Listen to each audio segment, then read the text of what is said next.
Saya kadang bingung, Pak Presiden ini adalah presiden atau motivator. Karena dalam banyak pidatonya itu lebih sering memberi seruan nasihat daripada seruan kebijakan. Dan saya rasa ada satu hal yang mungkin belum kita percakapkan malam ini, bahwa beberapa hari terakhir sebelum Pak Dadan ditangkap, percakapan publik kita itu sebenarnya tidak hanya soal MBG, tapi soal bagaimana krisis itu mungkin akan terjadi. Soal dolar yang naik, soal bagaimana IHSG itu turun sedemikian rupa, tapi mendadak hilang ketika Dadan ditangkap.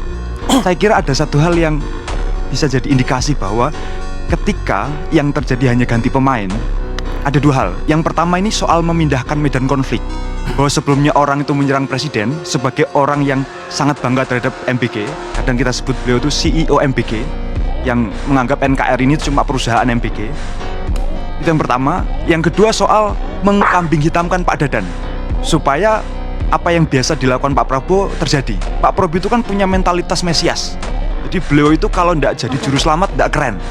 Ini terjadi juga di dalam kasus penangkapan Pak Dadan.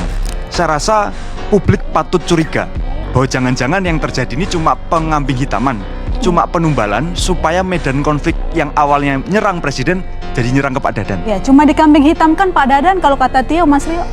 Jadi begini, ketika ada penyimpangan di dalam sebuah program dan itu diketahui oleh presiden dan presiden mengambil tindakan tegas untuk mencopot pejabat yang bersangkutan, saya bingung itu apa bentuk mengkambing hitamkan? Itu bentuk tindakan tegas bahwa presiden tidak memandang bulu.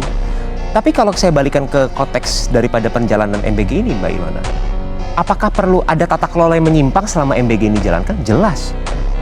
Apakah perlu ada evaluasi menyeluruh? Jelas. Apakah selama ini kita tidak belajar daripada kasus-kasus keracunan yang sudah terjadi? Atau SOP dapur-dapur yang tidak memenuhi SOP-SOP yang sudah dijalankan? Itu betul.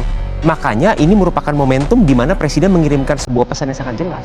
Oke. Program harus dijalankan dengan baik, dengan amanah, sesuai dengan peraturan. Oke. Tanpa pandang bulu sedikit. Baik. Mas Agus, ultimatum Presiden bentuk pesan yang sangat tegas bahwa MBG akan harus berjalan dengan bersih.